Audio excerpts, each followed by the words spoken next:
Okay, my name is MD Shakil Ahmad, lecturer in Botany, Government Degree College, Atmakor, Wanaparthy district. Students, ఈరోజు మనం చెప్పుకుంటున్న topic enzymes. Enzymes అనగానేమి, ఎంజైమ్స్లు అనేవి వేటితో నిర్మితమై ఉంటాయి, మరియు అదేవిధంగా ఎంజైమ్ల గురించి చదివే శాస్త్రాన్ని మనం ఏమని పిలుస్తాం.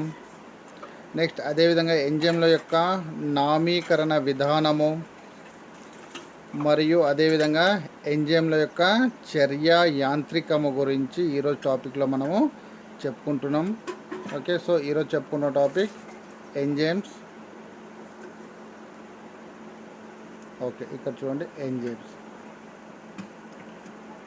ఓకే, సో సాధారణంగా కూడా ఇక్కడ చూడండి ఎంజైమ్స్ అంటే ఏమంటే, ఇక్కడ సాధారణంగా ప్రతి ఎంజైమ్ కూడా ప్రోటీన్స్ అనే పదార్థముతో నిర్మితమై ఉంటాయి.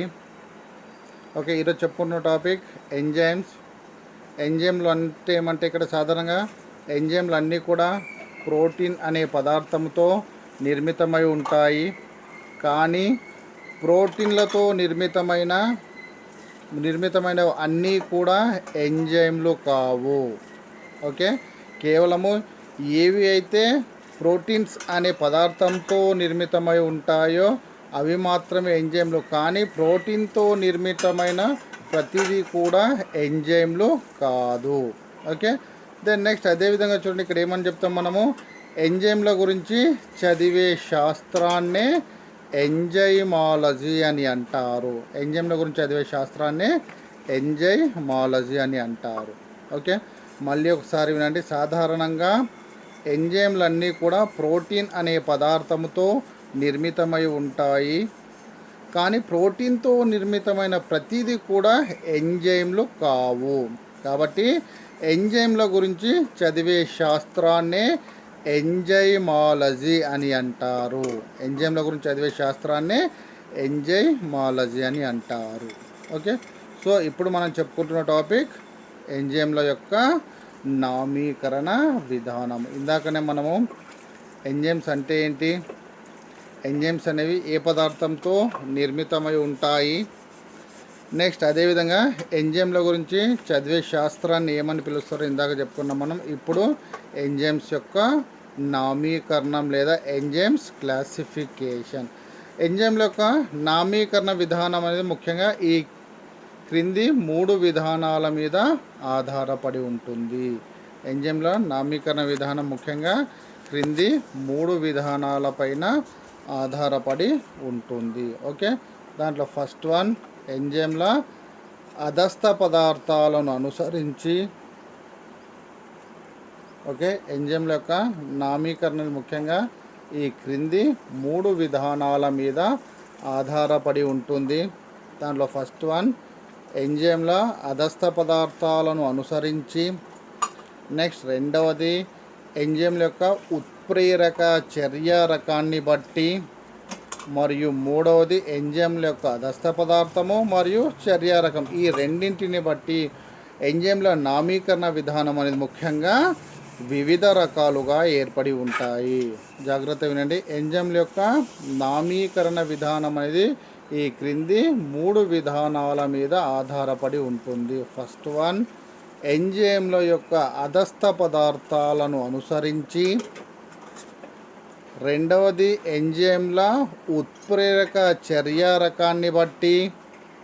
మూడవది, ఎంజైమ్ల యొక్క చర్య రకము మరియు అధస్థ పదార్థం, ఈ రెండింటిని బట్టి కూడా ఎంజైమ్ల యొక్క నామీకరణ అనేది ముఖ్యంగా వివిధ రకాలుగా ఏర్పడి ఉంటుంది. ఓకే, సో ఇక్కడ చూడండి. ఓకే, ఫస్ట్ వన్, ఎంజైమ్ల యొక్క అధస్థ పదార్థాన్ని బట్టి. ఫస్ట్ వన్, ఎంజైమ్ల యొక్క అధస్థ పదార్థాల చర్యను బట్టి కూడా ఇవి వివిధ రకాలు. First one urease, second one cellulose, మూడవది సుక్రోజ్, నాలుగవది మాల్టోజ్, ఐదవది న్యూక్లియేజ్, ఆరవది lipase. First one urease, cellulase, sucrase మూడవది, నాలుగవది మాల్టేజ్, ఐదవది న్యూక్లియేజ్, ఆరవది లైపేజ్. నెక్స్ట్ రెండవది ఎంజైమ్ల యొక్క చర్య రకాన్ని బట్టి ఫస్ట్ వన్ అధస్థ పదార్థాన్ని బట్టి 6 రకాలని చెప్పుకున్నాం. నెక్స్ట్ రెండవది ఉత్ప్రేరక చర్యాన్ని బట్టి, మళ్ళీ ఉత్ప్రేరక చర్య రకాన్ని బట్టి కూడా ఇవి వివిధ రకాలు. ఫస్ట్ వన్ కార్బాక్సిలేజ్, రెండవది డీకార్బాక్సిలేజ్, మూడవది ఐసోమరేజ్, నాలుగవది ఆక్సిడేజ్, ఐదవది పాస్పారిలేజ్. ఓకే, ఉత్ప్రేరక చర్య రకాన్ని బట్టి కూడా ఎంజైమ్ల యొక్క నామీకరణ వివిధ రకాలు. ఫస్ట్ వన్ కార్బాక్సిలేజ్, రెండవది డీకార్బాక్సిలేజ్, మూడవది ఐసోమరేజ్, నాలుగవది ఆక్సిడేజ్, ఐదవది పాస్పారిలేజ్. నెక్స్ట్ చూడండి, మూడవ చర్య అయిన ఎంజైమ్ల యొక్క చర్య రకము మరియు అధస్థ పదార్థం, ఈ రెండింటిని బట్టి కూడా ఎంజైమ్ల యొక్క నామీకరణం అనేది మళ్ళీ వివిధ రకాలు. Okay, first one malate dehydrogenase, first one malate dehydrogenase. Then second one citric synthetase. Then third one pyruvic kinase. Okay, so ఇవి ఎంజైమ్ల యొక్క చర్య రకము మరియు అధస్థ పదార్థం రెండింటిని బట్టి కూడా ఇవి వివిధ రకాలు. ఓకే, సో ఇప్పుడు మనము ఫస్ట్ వన్ ఎంజైమ్ల యొక్క అధస్థ పదార్థం యొక్క స్వభావాన్ని బట్టి ఎంజైమ్ల యొక్క నామీకరణ. ఓకే, ఫస్ట్ వన్ యూరియేజ్ అని చెప్తున్నాం. యూరియేజ్ అంటే యూరియా పైన చర్య జరిపే ఎంజైమ్లనే యూరియేజ్లు అని అంటారు. ఓకే, యూరియా పైన చర్య జరిపే ఎంజైమ్లను యూరియేజ్లు అని. నెక్స్ట్ వన్ సెల్యులోజ్ అంటే సెల్యులేజ్ పైన చర్య జరిపే ఎంజైమ్లను సెల్యులోజ్ అని అంటారు. సెల్యులేజ్ పైన చర్య జరిపే ఎంజైమ్లనే సెల్యులోజ్ అని అంటారు లేదా సెల్యులేజ్ అని అంటారు. మూడవది సుక్రేజ్ అంటే సుక్రోజ్ల మీద చర్య జరిపే ఎంజైమ్లనే సుక్రేజ్ అని అంటారు. నెక్స్ట్ నాలుగవది మాల్టేజ్ అంటే మాల్టోజ్ల మీద చర్య జరిపే ఎంజైమ్లను మాల్టేజ్లు అని అంటారు. ఫస్ట్ వన్ చూడండి, ఇక్కడ మళ్ళీ యూరియేజ్ అంటే యూరియా పైన చర్య జరిపే ఎంజైమ్లనే యూరియేజ్లు అని అంటారు. నెక్స్ట్ సెల్యులేజ్ అంటే సెల్యులేజ్ పైన చర్య జరిపే ఎంజైమ్లను సెల్యులేజ్ అని అంటారు. మూడవది సుక్రేజ్ అంటే సుక్రోజ్ల మీద చర్య జరిపే ఎంజైమ్లనే సుక్రేజ్లు అని అంటారు. సుక్రోజ్ల మీద చర్య జరిపే ఎంజైమ్లనే సుక్రేజ్ అని అంటారు. ఫోర్త్ వన్ మాల్టోజ్ల మీద చర్య జరిపే ఎంజైమ్లను మాల్టేజ్ అని అంటారు. దెన్ ఫిఫ్త్ వన్ న్యూక్లియేజ్ అంటే సాధారణంగా న్యూక్లిక్ ఆమ్లము లేదా కేంద్రక ఆమ్లాలు ముఖ్యంగా 2 రకాలుగా ఏర్పడి ఉంటాయి. ఒకటి డిఎన్ఏ మరియు రెండవది ఆర్ఎన్ఏ. కాబట్టి ఇక్కడ న్యూక్లియేజ్ అంటే డిఎన్ఏ మరియు ఆర్ఎన్ఏల పైన చర్య జరిపే ఎంజైమ్లను న్యూక్లియేజ్ అని అంటారు. డిఎన్ఏ మరియు ఆర్ఎన్ఏల పైన చర్య జరిపే ఎంజైమ్లను న్యూక్లియేజ్ అని అంటారు. దెన్ లాస్ట్ వన్ లైపేజ్ అంటే లిపిడ్ల మీద చర్య జరిపే ఎంజైమ్లనే లైపేజ్లు అని అంటారు. మళ్ళీ ఒకసారి జాగ్రత్తగా వినండి. ఎంజైమ్ల యొక్క అధస్థ పదార్థ విధానాన్ని బట్టి ఎంజైమ్ల నామీకరణం అనేది ముఖ్యంగా వివిధ రకాలు. First one urease, second one cellulase, third one sucrase, fourth one maltase, fifth one nuclease, sixth one lipase. Urease అంటే యూరియా పైన చర్య జరిపే ఎంజైమ్లనే యూరియేజ్లు అని అంటారు. యూరియా పైన చర్య జరిపే ఎంజైమ్లను యూరియేజ్ అని. Second one cellulase. సెల్యులేజ్ అంటే సెల్యులేజ్ పైన చర్య జరిపే ఎంజైమ్లనే సెల్యులోజ్ అని అంటారు. సెల్యులేజ్ పైన చర్య జరిపే ఎంజైమ్లనే సెల్యులోజ్ అని అంటారు. నెక్స్ట్ మూడోది సుక్రేజ్. సుక్రోస్ల మీద చర్య జరిపే ఎంజైమ్లనే సుక్రేజ్ అని అంటారు. సుక్రేజ్ అంటే సుక్రోస్ల మీద చర్య జరిపే ఎంజైమ్లనే సుక్రేజ్ అని అంటారు. దెన్ నాలుగవది మాల్టేజ్. మాల్టేజ్ అంటే మాల్టోజ్ల మీద చర్య జరిపే ఎంజైమ్లనే మాల్టేజ్ అని అంటారు. Then fifth one nuclease. Nuclease అంటే డిఎన్ఏ మరియు ఆర్ఎన్ఏల మీద చర్య జరిపే ఎంజైమ్లనే న్యూక్లియేజ్ అని అంటారు. న్యూక్లియేజ్ అంటే డిఎన్ఏ మరియు ఆర్ఎన్ఏల మీద చర్య జరిపే ఎంజైమ్లనే న్యూక్లియేజ్ అని అంటారు. Okay. Then next one lipase. Lipase అంటే లిపిడ్ల మీద చర్య జరిపే ఎంజైమ్లను లైపేజ్ అని అంటారు. ఓకే. దెన్ సెకండ్ వన్ చూడండి, ఇక్కడ ఎంజైమ్ల యొక్క ఉత్ప్రేరక చర్య రకాన్ని బట్టి కూడా ఇవి మళ్ళీ వివిధ రకాలని చెప్పుకున్నాం. దాంట్లో first one carboxylase. Okay, first one carboxylase. Carboxylase అంటే కార్బాక్సిలేషన్ చర్యకు తోడ్పడే ఎంజైమ్లనే కార్బాక్సిలేజ్ అని అంటారు. ఓకే. దెన్ సెకండ్ వన్ చూడండి, డీకార్బాక్సిలేజ్. డీకార్బాక్సిలేజ్ అంటే హైడ్రోజన్ను తొలగించుటకు తోడ్పడే ఎంజైమ్లనే డీకార్బాక్సిలేజ్ అని అంటారు. First one carboxylase. కార్బాక్సిలేజ్ అంటే కార్బాక్సిలేషన్ చర్యకు తోడ్పడే ఎంజైమ్లనే కార్బాక్సిలేజ్ అని అంటారు. Second one decarboxylase. డీకార్బాక్సిలేజ్ అంటే హైడ్రోజన్ను తొలగించుటకు తోడ్పడే ఎంజైమ్లనే డీకార్బాక్సిలేజ్ అని అంటారు. దెన్ మూడోది ఐసోమరేజ్. ఐసోమరేజ్ అంటే ఐసోమరేషన్ చర్యకు తోడ్పడే ఎంజైమ్లను ఐసోమరేజ్ అని అంటారు. Then next one oxidase. Oxidase అంటే ఆక్సీకరణ చర్యలకు తోడ్పడే ఎంజైమ్లనే ఆక్సిడేజ్ అని అంటారు. Then last finally fifth one phosphorylase. Phosphorylase అంటే పాస్పారిలేషన్ చర్యలకు తోడ్పడే ఎంజైమ్లనే పాస్పారిలేజ్ అని అంటారు. ఓకే. సో ఎంజైమ్ల యొక్క ఉత్ప్రేరక చర్య రకాన్ని బట్టి కూడా ఇవి ముఖ్యంగా ఎంజైమ్ల యొక్క నామీకరణ ముఖ్యంగా వివిధ రకాలుగా ఏర్పడి ఉంటుంది. First one carboxylase.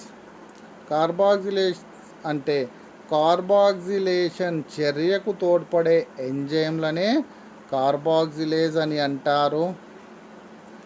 రెండవది డీకార్బాక్సిలేజ్. డీకార్బాక్సిలేజ్ అంటే హైడ్రోజన్ను తొలగించుటకు తోడ్పడే ఎంజైమ్లనే డీకార్బాక్సిలేజ్ అని అంటారు. హైడ్రోజన్ను తొలగించుటకు తోడ్పడే ఎంజైమ్లనే డీకార్బాక్సిలేజ్ అంటారు. Third one isomerase. ఐసోమరేజ్ అంటే ఐసోమరేషన్ చర్యకు తోడ్పడే ఎంజైమ్లనే ఐసోమరేజ్ అంటారు.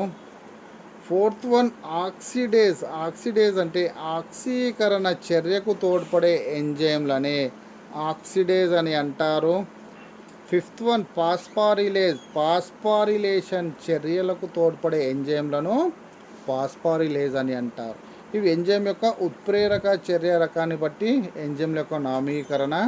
ఇప్పుడు నెక్స్ట్ మనం చెప్పుకుంటున్న టాపిక్ ఎంజైమ్ల యొక్క ఉత్ప్రేరక చర్య రకము మరియు అధస్థ పదార్థము. ఈ రెండింటిని బట్టి కూడా ఎంజైమ్ల నామీకరణం అనేది వివిధ రకాలు. దాంట్లో మొదటిది మ్యాలేట్ డీహైడ్రోజినేజ్. మ్యాలేట్ డీహైడ్రోజినేజ్ ఒకటి, సెకండ్ వన్ సిట్రిక్ సింథటేజ్, మూడోది పైరువిక్ కైనేజ్. చూడండి, మ్యాలేట్ డీహైడ్రోజినేజ్ అంటే మ్యాలేట్ ఆక్సీకరణంలో పాల్గొనే ఎంజైమ్లను మ్యాలేట్ డీహైడ్రోజినేజ్ అని అంటారు. మ్యాలేట్ డీహైడ్రోజినేజ్ అంటే మ్యాలేట్ ఆక్సీకరణంలో పాల్గొనే ఎంజైమ్లను మ్యాలేట్ డీహైడ్రోజినేజ్ అని అంటారు. సెకండ్ వన్ సిట్రిక్ సింథటేజ్ అంటే సిట్రిక్ ఆమ్లం తయారీలో పాల్గొనే ఎంజైమ్లని సిట్రిక్ సింథటేజ్ అని అంటారు.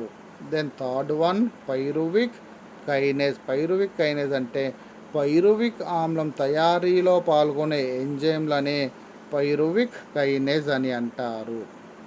ఓకే, మళ్ళీ ఒకసారి వినండి.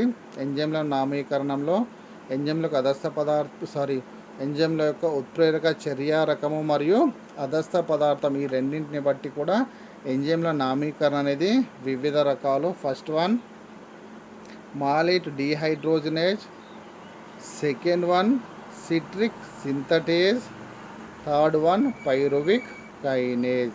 చూడండి, ఫస్ట్ వన్ మ్యాలేట్ డీహైడ్రోజినేజ్ అంటే మ్యాలేట్ ఆక్సీకరణంలో పాల్గొనే ఎంజైమ్లను మ్యాలేట్ డీహైడ్రోజినేజ్ అని అంటారు.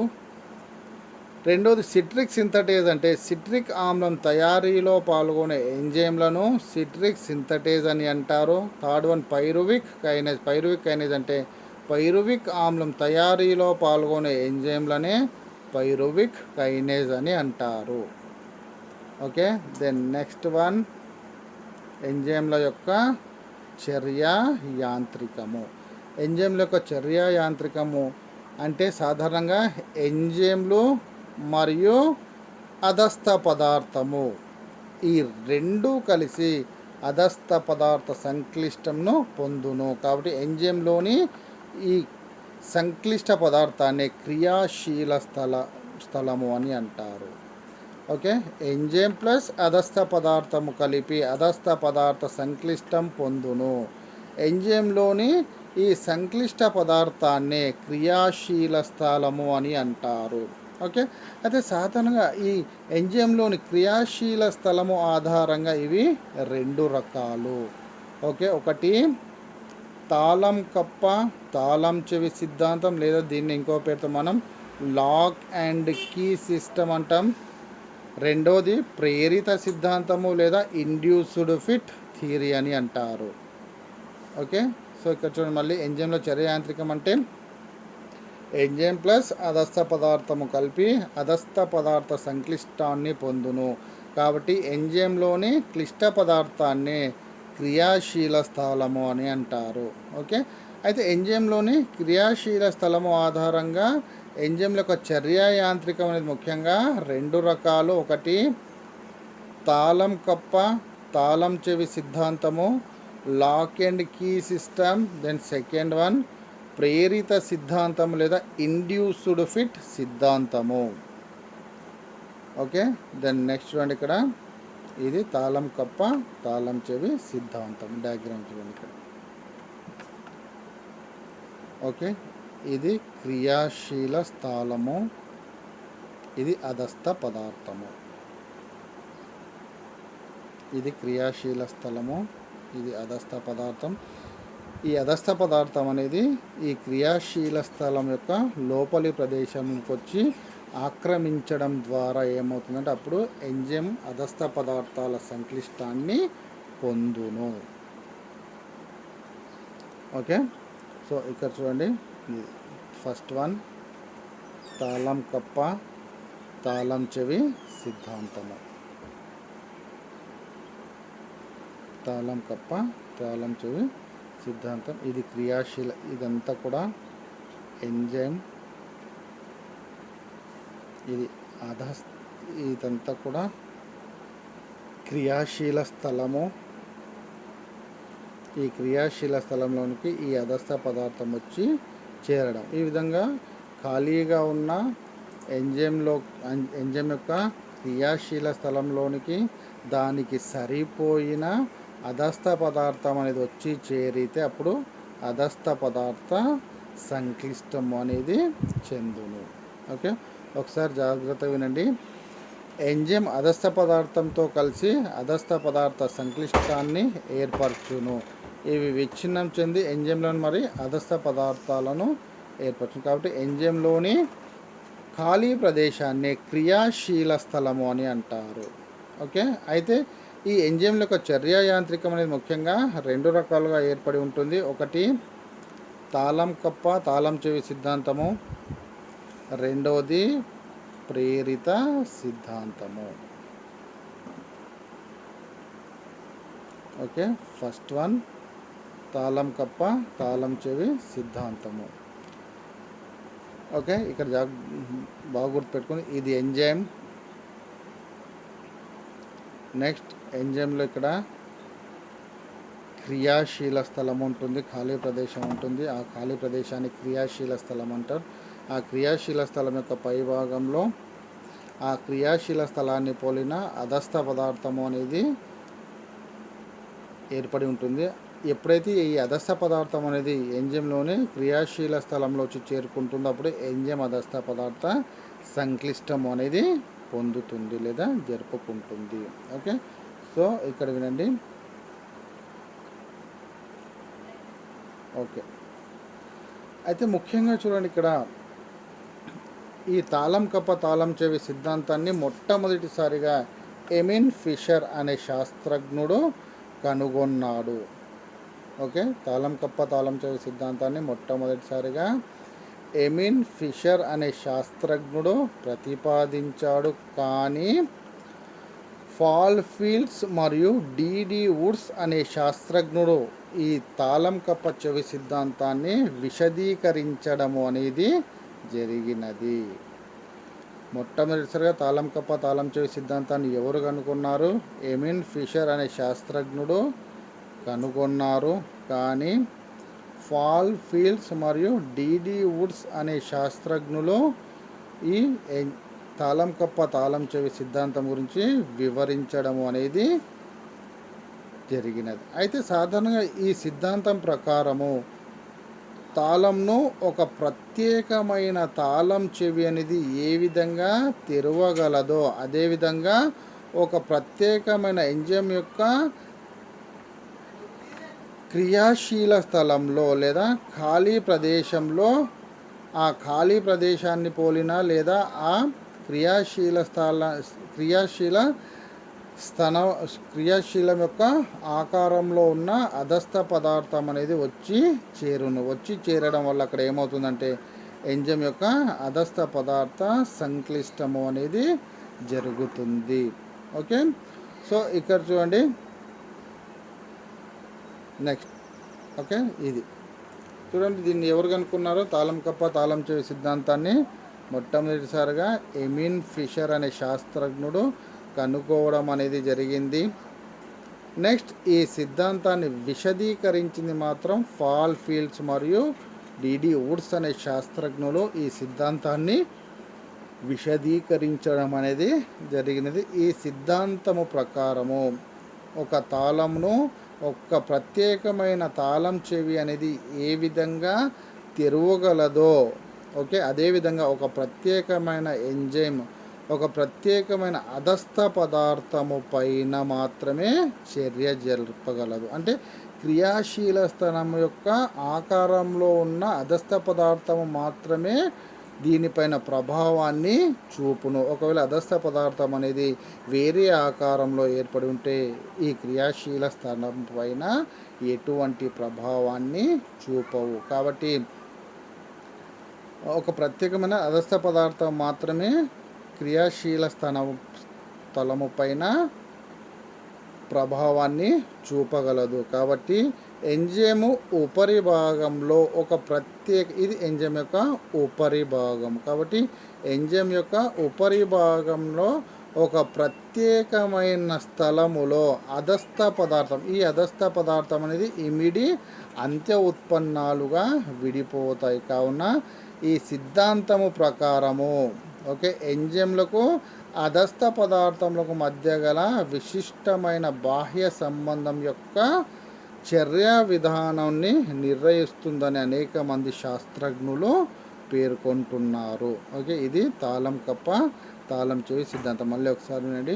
ఈ తాళం కప్ప తాళం చెవి సిద్ధాంతాన్ని మొట్టమొదటిసారిగా ఎమిన్ ఫిషర్ అనే శాస్త్రజ్ఞుడు కనుగొన్నారు మరియు పాల్ ఫిట్జ్, డిడి వుడ్స్ అనే శాస్త్రజ్ఞులు ఈ సిద్ధాంతాన్ని వివరించడం అనేది జరిగింది. ఈ సిద్ధాంతం ప్రకారము ఎంజైమ్ యొక్క ఉపరితల భాగంలో క్రియాశీల స్థానము అనేది ఏర్పడి ఉంటుంది, లేదా క్రియాశీల స్థానం అనేది ఏర్పడి ఉంటుంది. ఆ క్రియాశీల స్థానం యొక్క పైభాగంలో ఆ క్రియాశీల స్థానాన్ని పోలిన అధస్థ పదార్థం అనేది ఏర్పడి ఉంటుంది. ఆ రకమైన అంటే ఆ క్రియాశీల స్థానాన్ని పోలిన అధస్థ పదార్థం వచ్చి ఈ క్రియాశీల స్థానంలో చేరినప్పుడు అప్పుడు ఎంజైమ్ యొక్క అధస్థ పదార్థ సంక్లిష్టము అనేది జరుపుతుంది అని ఈ సిద్ధాంతం యొక్క ముఖ్యమైన ఉద్దేశము. ఓకే, దెన్ రెండవ సిద్ధాంతం చూడండి, ఇక్కడ ఇండ్యూస్డ్ ఫిట్ సిద్ధాంతము. ఓకే, ఈ ఇండ్యూస్డ్ ఫిట్ సిద్ధాంతం యొక్క డయాగ్రామ్ చూడండి. ఓకే, ఇది ఇండ్యూస్డ్ ఫిట్ సిద్ధాంతము.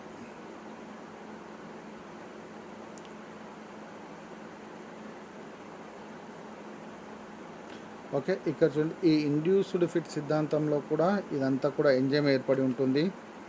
ఎంజైమ్ యొక్క పై భాగంలో క్రియాశీల స్థానాలు అనేటివి వివిధ ఆకారాల్లో ఏర్పడి ఉంటాయి. అయితే ఆ వివిధ ఆకారాల్లో ఉన్న క్రియాశీల స్థానాల్లో అధస్థ పదార్థము చేరడానికి ముందు ఆ క్రియాశీల స్థానం యొక్క ఆకారంలోనికే ఈ అధస్థ పదార్థం అనేది మారడము అనేది జరుగుతుంది. కాబట్టి ఇటువంటి సిద్ధాంతాన్నే ఇండ్యూస్డ్ ఫిట్ సిద్ధాంతము అని అంటారు. ఓకే, దెన్ నెక్స్ట్ ఇక్కడ ఇండ్యూస్డ్ ఫిట్ సిద్ధాంతం.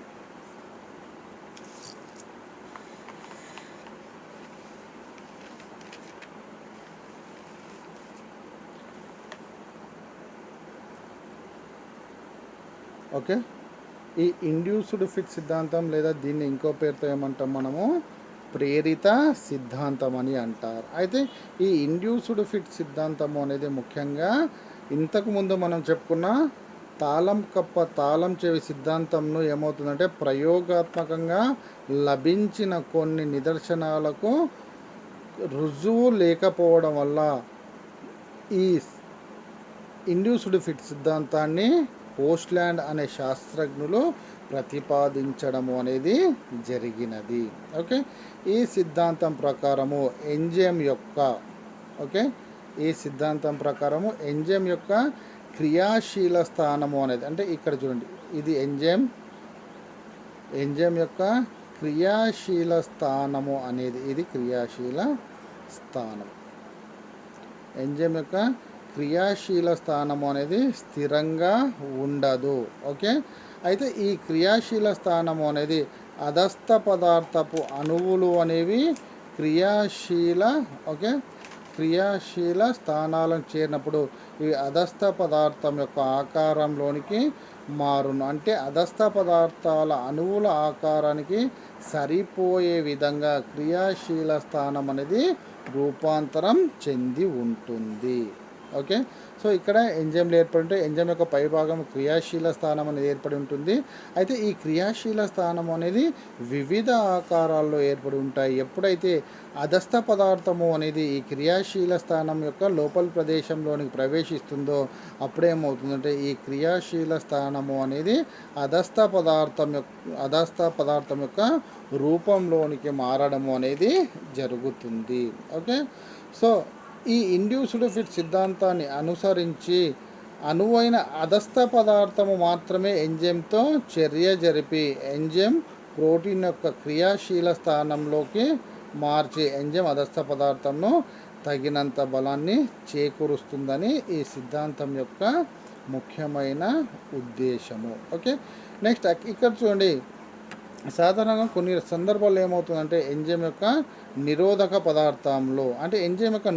పదార్థాలు అంటే ఇక్కడ ఏమంటే మనము ఎంజైమ్ల చర్య కొన్ని పదార్థముల వల్ల తగ్గిపోతుంది. ఈ పదార్థంలో అధస్థ పదార్థముతో నిర్మాణాత్మక సాదృశ్యం గల యౌగికాలుగా ఉండడం వల్ల ఇవి ఎంజైమ్ నందలి క్రియాశీల స్థానాలను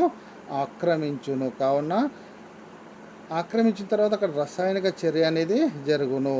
ఓకే, సో కాబట్టి అటువంటి అధస్థ పదార్థాన్ని పోటీ నిరోధకాలు అంటే ఏ ఎంజైమ్ల యొక్క చర్య వల్ల అయితే ఏ ఎంజైమ్ల యొక్క చర్య వల్ల అయితే అక్కడ ఎంజైమ్ అనేది అదస్థ పదార్థం అనేది చర్య జరపదో అటువంటి వాటినే ఎంజైమ్ పోటీ నిరోధకాలు అని అంటారు. ఓకే, సో ఇది ఎంజైమ్ల యొక్క నామీకరణ విధానము మరియు అదేవిధంగా ఎంజైమ్ల యొక్క చర్య యాంత్రికము. ఓకే, ఒకసారి వినండి.